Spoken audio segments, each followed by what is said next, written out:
So welcome everyone. This is the fifth in our series of 5 classes on Life is Your Teacher, the nuts and bolts of spirituality. And the theme for the class today is Life is Your Practice.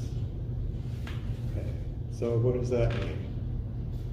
Normally when we think about spiritual practices, we think about certain things that we do. We think about sitting in meditation, we think about working with sound practices, light practices, breathing practices. And those are certainly spiritual practices. But we have a tendency to split off what we think of as our spiritual work from the rest of our life. We think of our spiritual practices as something we do that helps us get grounded. Yes, it does. Helps us get centered. Helps us to get to a higher state of awareness. And sometimes we think of it as doing damage control for what happens to us during the rest of the day. The ways that we get thrown out of whack and get thrown out of balance and get down on ourselves and are not the way that we want to be. Well, that certainly is one way of relating to spiritual practices, but over the years I've come to feel more and more that it is so much more important to think of what goes on in our life throughout the day as the main part of our spiritual practice, our work. And so that is not necessarily, so we could think of it as, okay, we're in a situation and now let me just stop and do a quickie meditation on the fly, and that's great, that certainly is a help. But what we've been trying to talk about in this series of classes is the importance of the way that we are in relationship with whatever it is that we are experiencing. The aim is to free ourselves from a separated and dualistic vantage point, where we think of, this is me, this is you, this is everything else, this is God up there, I'm trying to connect with God, I'm trying to somehow connect with everything there, but still I experience myself as being separated from it. So I find myself, or we find ourselves in a state oftentimes of reacting to what's going on, wanting to get away from certain circumstances, wanting to push our point of view in circumstances, but things that keep us even perhaps more stuck in the state of being that we're pursuing spirituality to try to get away from. So as we've talked about before many times, people think about, well, what you really want with spirituality is to be able to go to a place of transcendence. Everything is blissful, there's light, there's harmony, there's peace, there's joy, which is certainly wonderful, but Sufis would say, well, that's not the reason why we're here. We're not here to escape to a different state, however pleasant and ideal that state might seem to be. We're here to help awaken divinity in life. And what does that mean? Well, some of this is going back to themes we've talked about in previous classes. We've talked about the kind of historical aim in many spiritual traditions of the human just emptying him or herself out, so there's nothing but God, not my will, but God's will. I'm an empty channel for the divine to come through. And that's a beautiful ideal, but it really does not honor the importance of the uniqueness of every human being. And if that were the purpose of existence, it would be natural to wonder, well, why did the divine being create all these separate souls?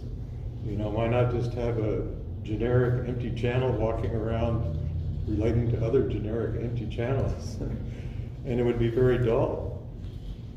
The Sufis say that creation started because God was a hidden treasure, desiring to know, to love, to be known, and to be loved. And the only way that that could take place is for there to initially be a separation between creation and what we think of as the divine, for beings to develop a degree of consciousness and self-awareness to be able to establish a relationship with the divine.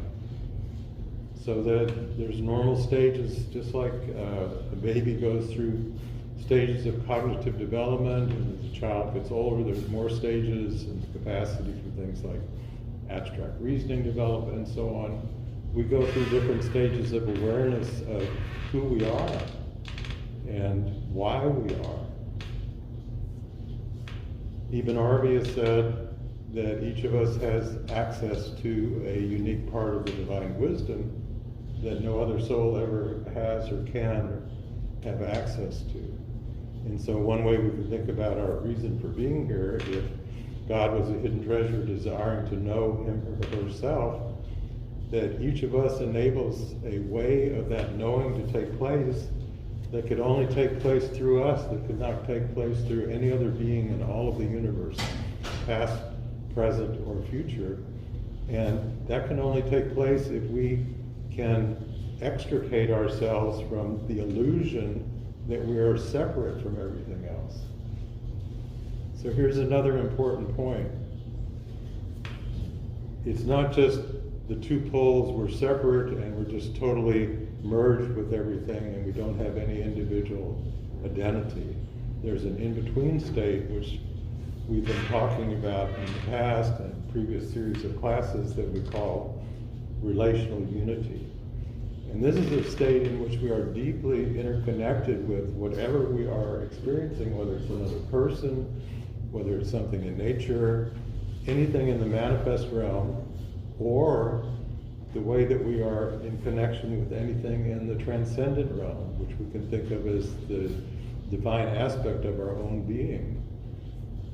But we can establish this kind of relationship where we maintain our humanness.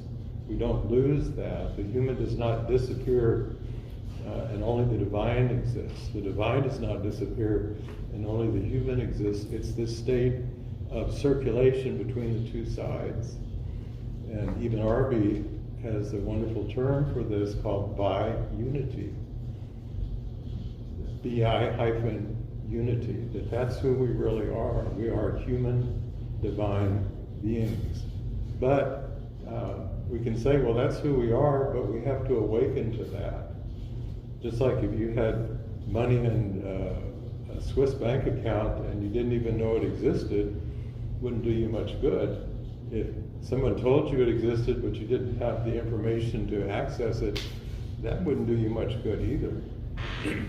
So spiritual teachers say that each of us has a divine inheritance. It's what we uniquely inherit from the divine being. You could say it's not only our unique combination of divine qualities, but it's our unique way of expressing those qualities. So I'll give you an example. Let's say we have two artists, and we hand both of them 6 tubes of paint that are identical, 6 different colors. Are those two artists going to produce the same thing? Well, of course not. It's going to depend on that artist, their inspiration, and so on. So even though each of us inherits the seeds of all the divine qualities, what we do with those is totally dependent upon our experiences in life and our capacity to get past this separated state of being that allows this interplay between ourselves and whatever we experience. So we have a choice. We could just go on doing what we have been doing and struggling often and having some great experiences, but just on this one level of experiencing. This is not the relational unity that he was speaking about. In the relational unity, there's this other connection that we have with everything that there is. I happen to have a poem about that. My poem. It's called Up the Game. That's what we're hoping to do, is up the game from our usual game. Why not refuse to play the old game? Oh, those characters in our mind are always pushing this or that, and really quite unkind. Turn the channel on them. can, you know, there are other games to play that change how the story goes. Choose the sharing your light game. Spread joy overall. Inhale, exhale, radiate. What you share is your call. How about the thankfulness game? For all that's been given to you, for friends, folks, and family. Or how about this? How God is thankful for you. Now try a little harder for the heir of God game. This is H-E-I-R, the heir of God. Often we say son of God, but I thought, hey, let's say heir of God. The heir of God game. You're in line for the great inheritance, like he was talking about. And not only that, feel how all of creation benefits because now you're in the dance. There's a particular creative gift that only you've been given. Own it. Use it today. Now that's really living. So we're talking about always having this other level going at the same time as you're being a human, being realistic, relating to people, but you're feeling that connection. And you're feeling that connection, it really goes two ways. It's not only feeling, let's say, feeling God, feeling angels, feeling this light around us. It's also us contributing to that, feeling that strength of that. So I had one more realization about this week while I was sewing. So it's a down-to-earth example. I want to give you nuts and bolts like we promised in spirituality. So you're sitting and doing your thing, whatever it is, maybe cooking, maybe being with a child or somebody that we're taking care of. It's all different kinds of things. So I was thinking about, like when you're sewing, and each stitch seems like, at least I've had this experience, it seems like that stitch was waiting for me. It was like, I was trying to put the needle in and get to this one place over here, and it almost like pulled me to that place. It's like being in sync, right? And so artists and musicians, you know, parents, lovers, people who are attuned to people, we all know that feeling of being in sync. It's nice to have, we can't have it all the time. But if we are thinking of that connection at the same time as doing what we're doing, that's part of the awareness.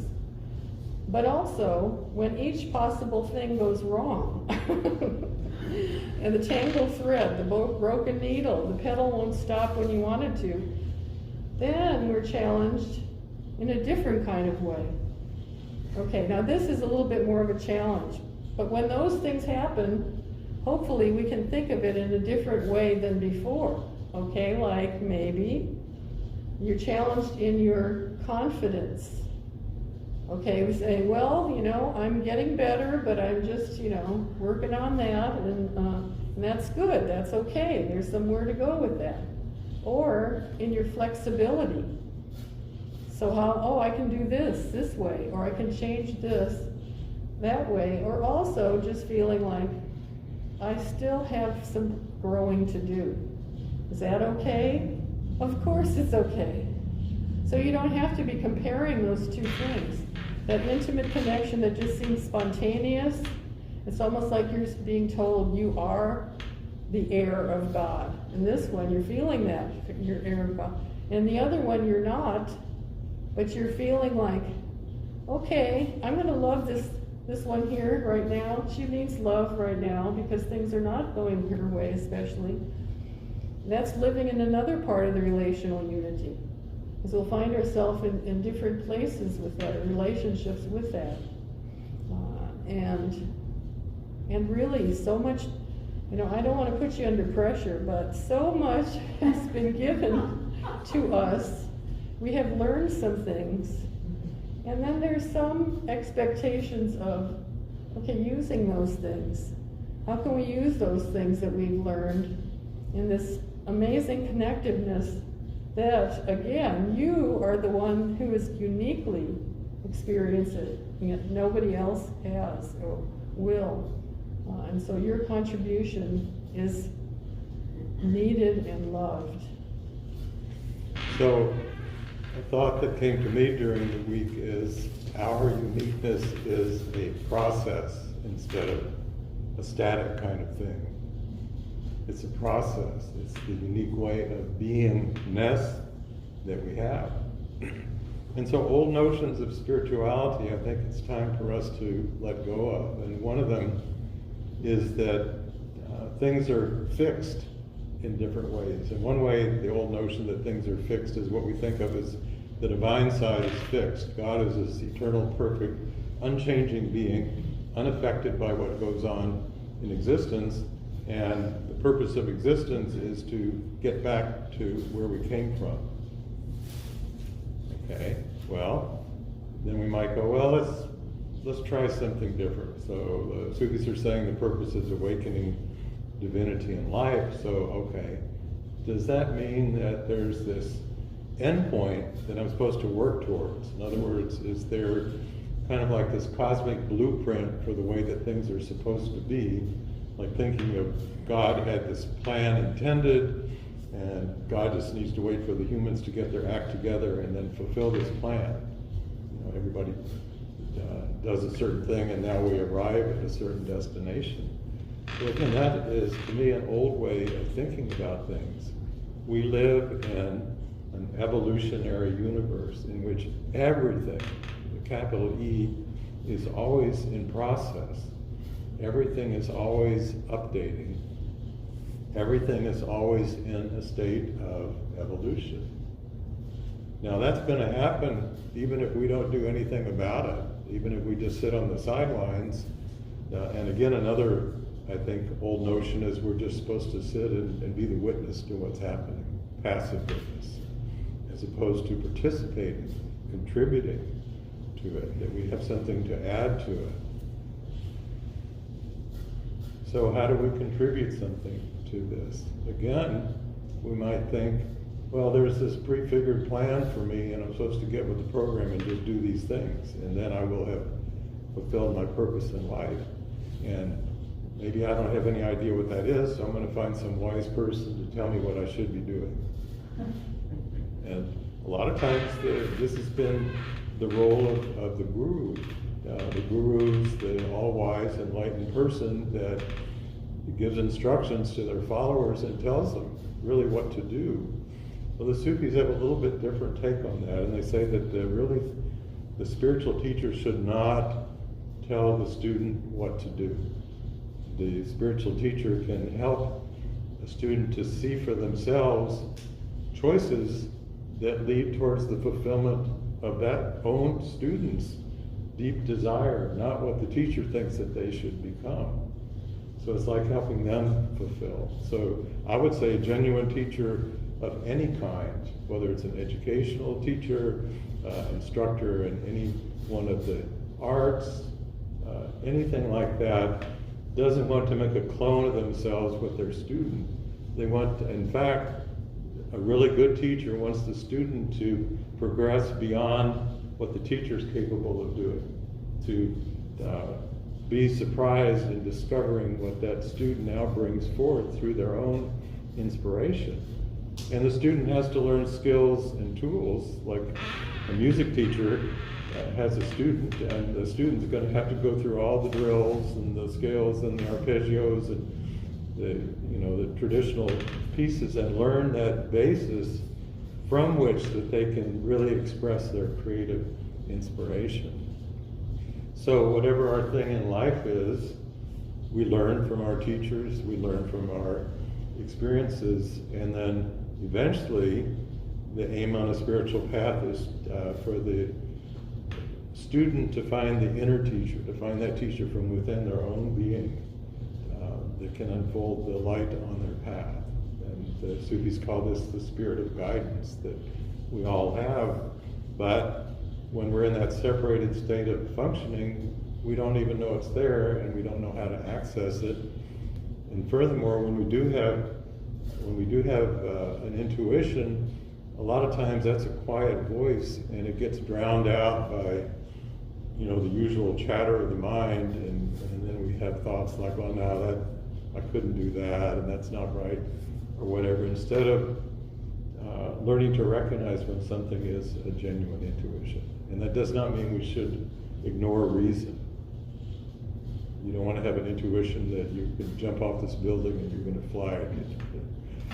That would not be so good. Okay, so how do we go about this? How do we go about making life our practice? We talked before about every situation being potentially a portal or an opening to the sacred. And we talked about that takes place not necessarily by an external observer seeing that something's magically changed in the circumstance, but in our way of relating to that situation, shifting from one way of being to one that allows new possibilities to open up, that allows qualities to come through, whether the quality is compassion or mastery, and so many different qualities that actually brings about a transformation of the circumstance. There's new possibilities available, even if the other people in the circumstance don't realize that. So I've used this example before. One of the really wonderful tarot cards, if you're familiar with the one of the devil, and that's the devil. But if you look at it, anybody has a tarot deck or you look at it online, you'll see there's a man and a woman and they have chains on them. It seems like they're imprisoned, but if you look carefully, the chains are not fastened. They're not locked. All they have to do is take them off. And a Sufi teacher from hundreds of years ago said, "Oh man," now they would say, "Oh man, oh woman, if you but knew that you are free, it's your thought of captivity that keeps you in chains." So one wonderful thing that Diane and I said, the one who brought Sufism to the West in the early 1900s, he could say that what spiritual awakening is at heart is a changing of the point of view. It's a shift.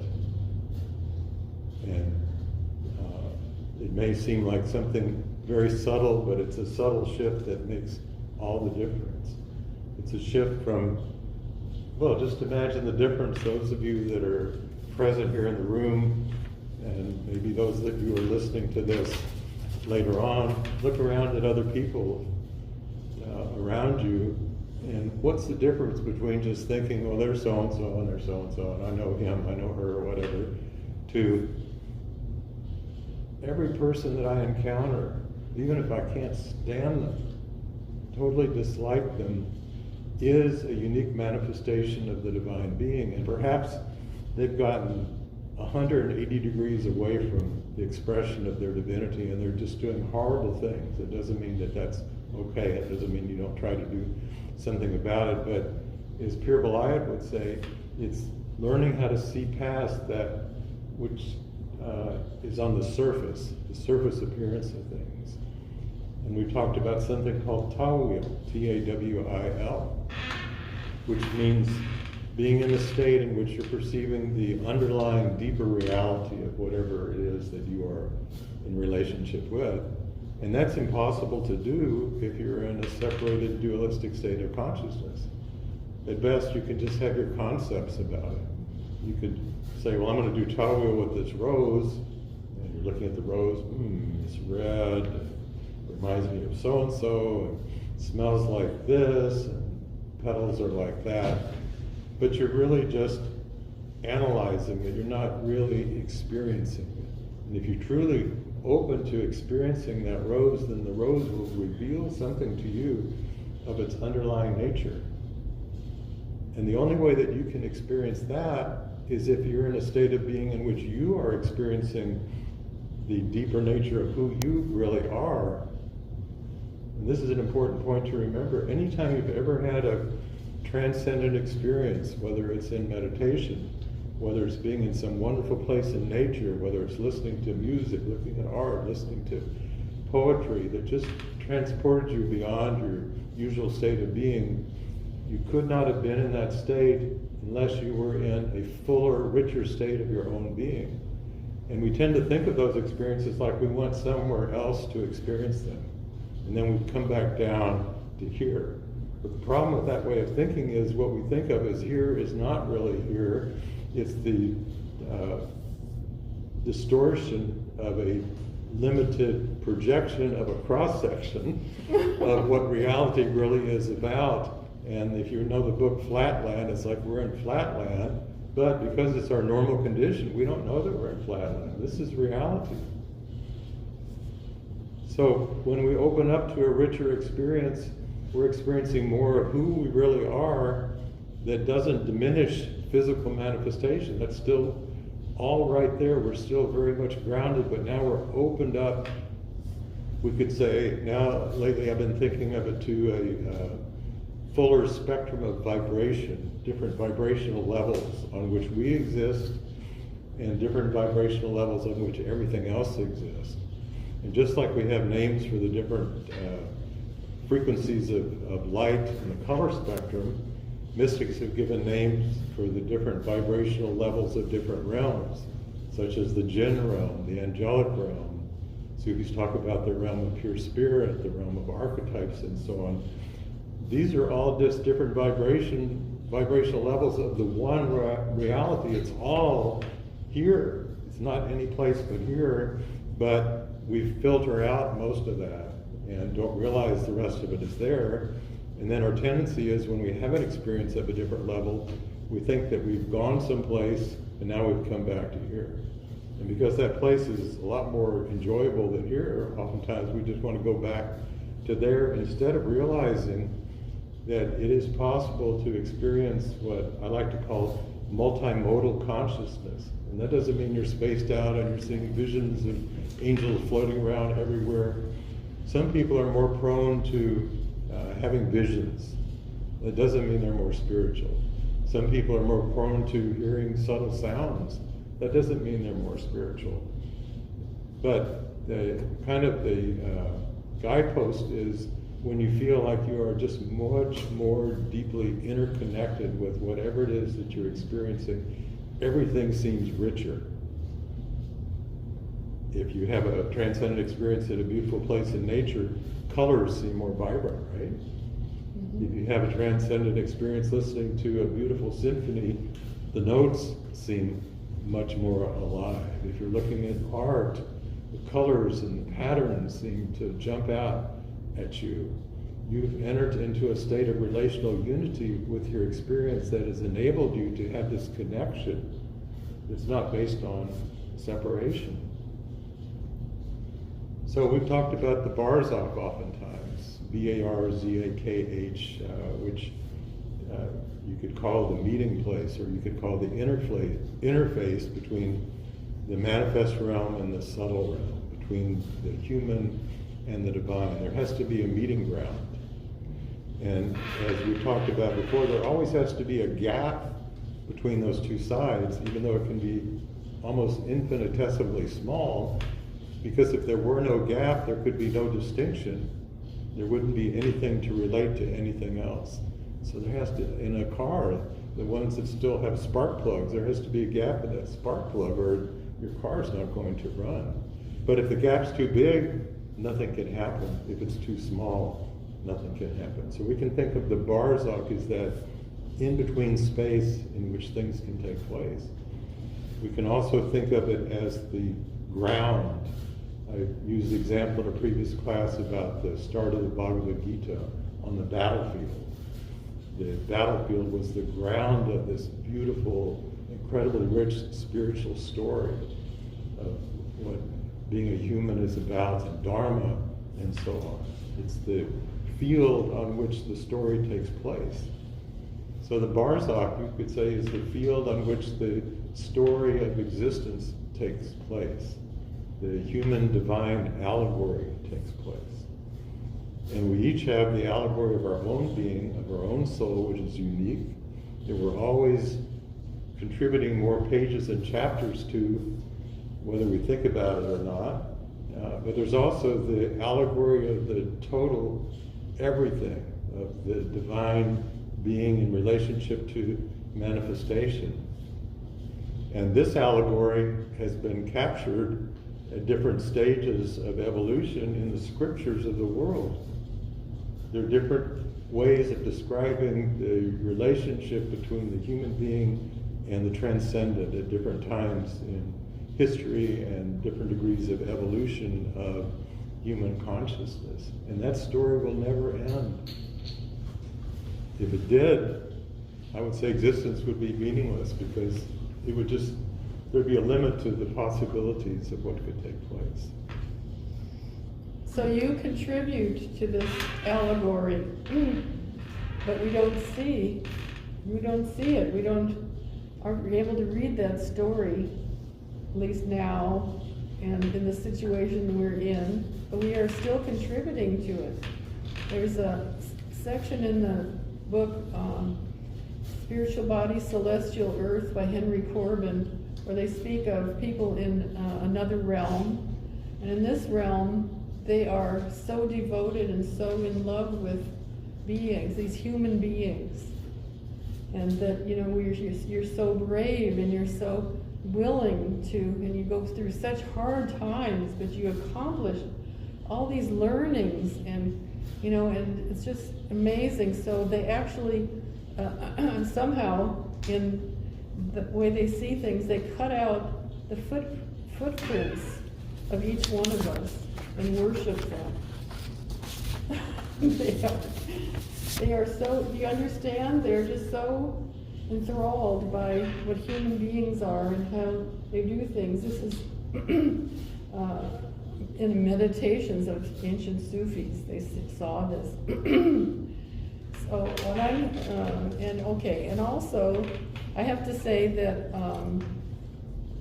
I'm in awe of Don's communication with us and all the facets that he's kind of bringing together today. And I wanted to say too that sometimes I see these same things in terms of love and loving as the action word, and that the heart is the site of that, maybe even the site of the Barzakh, and to hold these things in our heart. I know I heard that about Mary, that she held all these things in her heart, and I love that statement so much. And we can look around us and see these truths coming through. And I wanted to quote Father Keith who was here Sunday. There are a couple of people that might have heard him. That he said some things, and I thought just went to the depths of spirituality and wisdom, and I wanted to share what those were. Well, one thing is, you remember he said, learn to see with Jesus's eyes. So beautiful. So that's kind of what's going on with what we're talking about here, is seeing this multidimensionality, seeing how all these sweet, amazing beings have been created and walk around not knowing who they are. It's like, hey, my sweeties, yes, you are my family. You are so dear to me. This would be Jesus' eyes, I feel like, seeing you like that. And not seeing the really real, he said, the deeper meaning, but we just see the surface and just see the deeper meaning. He's just opening the doors for us with that. And we can see these meanings all around us. That is Tawil, like he was explaining, understanding the deeper meaning of things. And to me, that's like sensitizing the heart to be able to speak all these languages. And so even looking at a dog looking at us with those sweet eyes, and just feeling that all the way through. These are enjoyments that we have, that we can take advantage of, that we are inheritors of. And one other thing here, that our righteousness is not demonstrated by riches. What we have is not the blessing, what we do with it.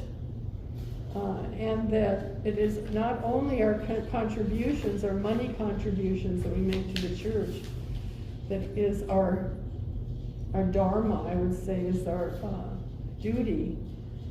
It is that finding that special uniqueness, you know, and we always think of it as some kind of thing we're making, or, you know, this uniqueness is some kind of, you know, get a prize for this or something. it's those little moments in which we have this consciousness that he's talking about, and we contribute in the way that we love. And as we give that love, realizing that it is really the love of everything.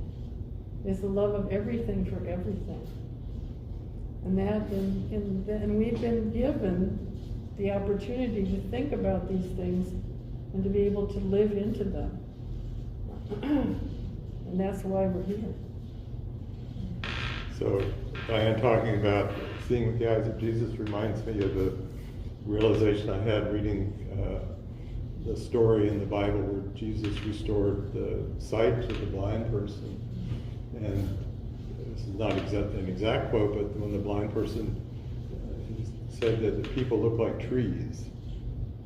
And what immediately hit me when I read that was that if you're familiar with the Sephiroth in the Kabbalah, the tree of life, that structure, that's another overlay of our existence on multiple levels. And each part of that Sephiroth, there's a different name of God. But the name of God in each branch represents the degree of consciousness and relationship between what the human has become capable of and the divine. So there's deeper and deeper degrees of relationship between the human and divine along the different branches of the Sephiroth. But we are the whole tree. We are all those branches. But we have to awaken our capacity. So again, we're given this inheritance, but we have to do something to activate it. If I gave you a brand new computer and you didn't know anything about computers, you might think, this will make an interesting paperweight, but you wouldn't know what to do with it. And maybe you turned it on, excuse me, and maybe you figured out how to do word processing and email, and you thought, well, this is great, but there'd be so much more that you could do. You could do virtual reality. You could talk to people on the other side of the world during a pandemic. All the possibilities, but first you'd have to know that the possibilities were there, and then secondly, you'd have to have the knowledge and the skills to be able to activate those possibilities. So, sometimes people think, well, everything is God and I'm God, so I really don't need to do anything about it. Well, it's true, nobody's telling anybody they have to do anything, but you're not going to get much for your money out of existence if that's all that you do. You have to become engaged in the process of increasing your capacity for this degree of interconnectedness by whatever means is your calling, is your dharma. So what's an important tool in this process? And these are things we've talked about in previous classes: creative imagination. So creative imagination is not just, this is an important use of it, it's not limited to just something that would help us, if you're an artist or you're a musician, bring forth a new work. Terrific. But creative imagination is actually what drives the engine of each of our individual contributions to what takes place in what the Sufis say is the new creation that occurs in every instant. So again, that new creation is taking place anyway, whether you participate in it or not, whether you're aware of it or not. But if you're not awakened to a certain degree, what happens with that new creation is your consciousness, your brain, is going to generate a logical continuation of the way that things had been in the previous instant, because that's what you assume. Nothing really different is going to happen. There'll be a little of this and a little of that, but there's always the possibility in each instant for a real breakthrough. And people that have made breakthroughs in whatever field that they're involved in have taken place in this way, at those moments, those instants of possibilities, something that's been hatching in their own being and their own inner desire. It could be a desire for discovery, could be a desire for expression, enables a breakthrough to take place. And we've talked before, these are a lot of things we're weaving together. So hopefully you'll go back through some of our writings, maybe you'll go back through some of the classes that we have on the YouTube channel to have a deeper understanding of things. But we talked about this eliciting pull. You know, what's drawing forth this desire? We've called it the eliciting light of Sophia. It's like the desire for something in existence to pull out what can only come from each unique expression of divinity in existence. So there's two different directions of pulls or pushes. One is the divine end, you could think is kind of a push. The divine has this longing to discover, to know things, to love and be loved. So the divine being puts forth creation, begins with the word. And in Sufism, the word is kun, K-U-N, which means be. It's the command, be. The Zohar has this beautiful description of there was originally just this infinite ocean of undistinguishable light, and the divine being, out of a desire for there to be manifestation, hollowed out a vacuum in this infinite ocean of light through which a particular light could come through, and this light became the light of creation in all the different levels of existence, all the way down to physical manifestation. And we talk about we're beings made of the stars. We are. Stuff of our bodies is made of stardust. We are beings of light. We are made of the light of creation. But we're not just a passive assemblage of molecules and electrons and so on. Obviously, we have a consciousness, and we can use that consciousness and our degree of awakening and our degree of capacity to experience relational unity to modulate the light of our own being in relationship with the light of whatever we're experiencing. So it's not like we're just sitting here like a lighthouse is putting out this radio station or TV station of certain light, and that's all we do. It's always being affected by the light of everything that's brought into us through our receptivity. And that light is intensified when we are in a conscious degree of relationship with another person, with something in nature, in an inner realm, with our inner experiences. Now, much more light can circulate in both directions, and furthermore, the nature of that light can change. So it's not just, okay, we flick on the light on our end, and God flicks on the light on God's end, and now light's going back and forth. We have the ability to express something on that light in the way that all the different divine qualities in our being are being expressed in a particular circumstance. And the way that that takes place is through our desire. What is it that we're wanting? And it could be through a quality of love, as Diane mentioned. It could be through beauty. It could be through compassion. It could be through a desire to understand. But that desire enables a certain aspect of light. I think of the divine qualities as different forms of divine light expressed through that quality. Like there is the light of divine wisdom. There's the light of the divine beauty. There's the light of divine love, and each of those is different, but they're all part of this spectrum of light that's one light that we can parcel into these different aspects. So the Sufis' aim is to harmonize with every circumstance and situation. So we can think of that like on a musical level. If you have two instruments, to harmonize with each other, there's certain notes that go together, there's certain ones that don't. But if we're going to be capable of harmonizing with circumstances in our life, we don't want to just say, well, this is my note and I'm sticking to it, so if people don't like it, they can take their business elsewhere.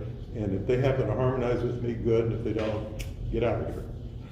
No, we want to be a good musician and be able to modulate, to shift that vibrational level, that quality of sound and light of our being. I'll say one thing in here.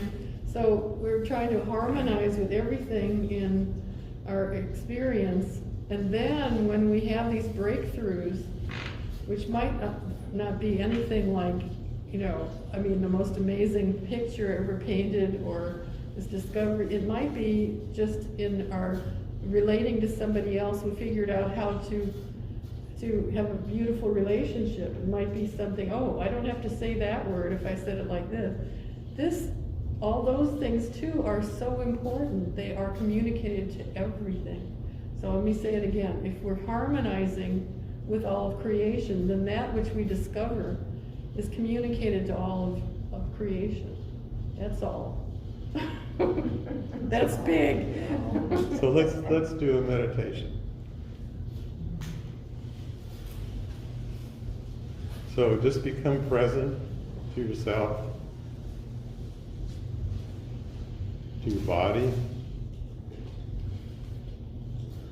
and realize that the substance of your body is a crystallized form of light. And that your light is constantly not only taking in light from the environment, but it's emitting light, and that's measurable. The cells of our body emit light, our eyes emit light, our heart emits light.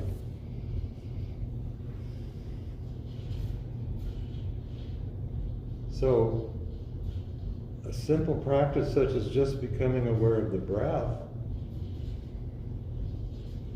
when we realize that we're taking in so much with each breath, we're taking in prana, life energy, energy from space. We're taking in light of all frequencies, far more than what can be perceived with the physical eyes.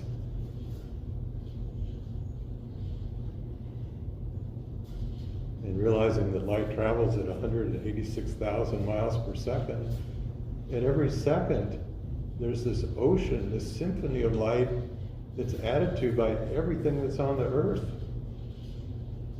Every person, every body of water, sky, rocks, plants, animals.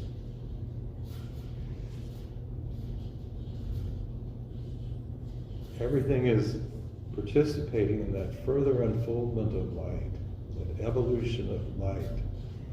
Even an evolution of the nature of what can be expressed with light.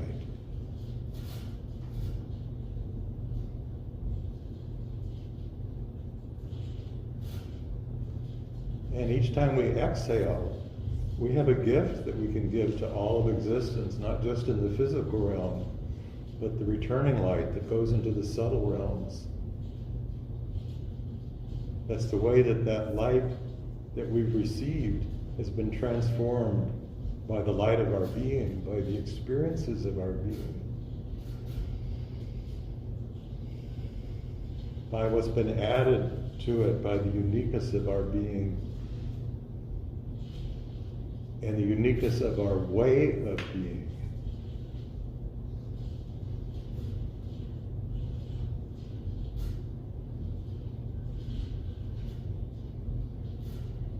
So we could say, we are beings of light, and we are instruments whose song is light.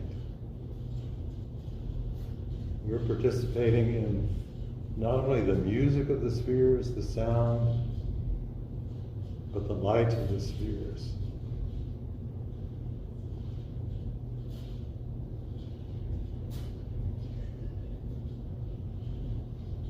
And our desire, the deepest desire of our heart, is like the breath through a reed instrument that enables the sounds.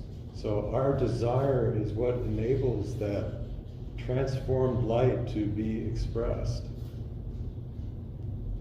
Gives it some oomph.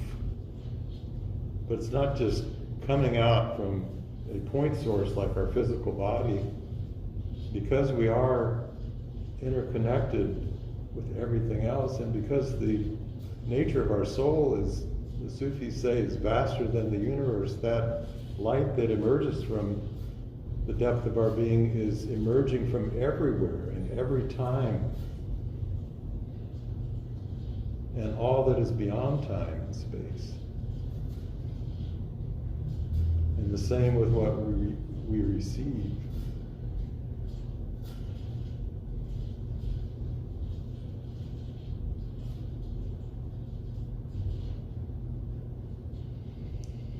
So imagine that initially, as wonderful as this is, we're experiencing it just from our own frame of reference, our own uniqueness.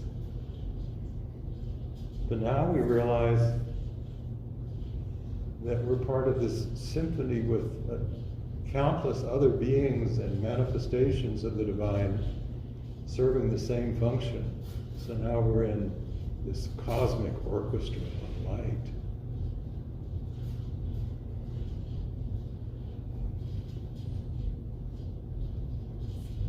And we can direct an intention or a prayer to this light for any number of purposes. It could be for there to be healing in the world, healing of the heart for beings that feel lost and who've forgotten who they are, who've forgotten why they're here.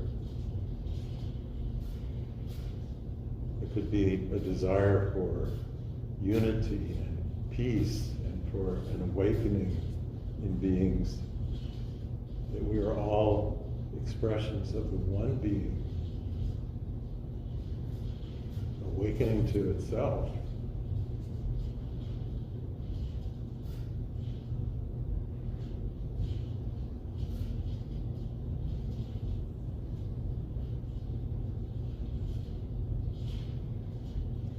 And each of our beings, each of our souls, enables a deepening to the love that can be both experienced and expressed in every realm of existence. From the highest realm of archangels all the way down to the depths of the earth.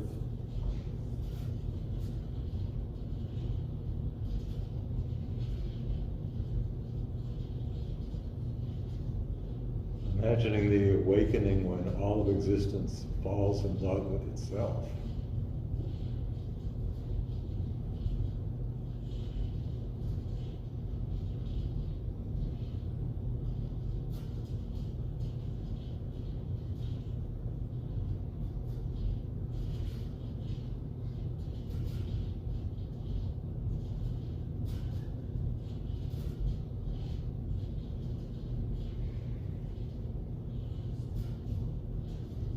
Imagine that you, each of you, is the living fulfillment of a prayer of the divine being that created you. A prayer that is never ending in its fulfillment, the possibilities of what can take place through you.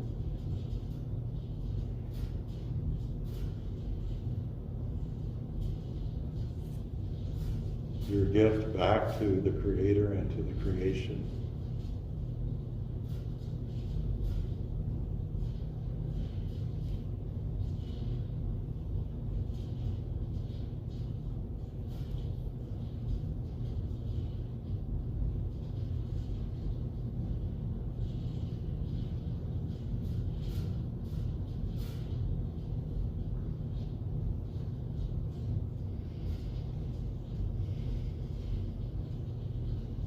May the message of God reach far and wide, illuminating and making the whole of humanity as one single family in the divine.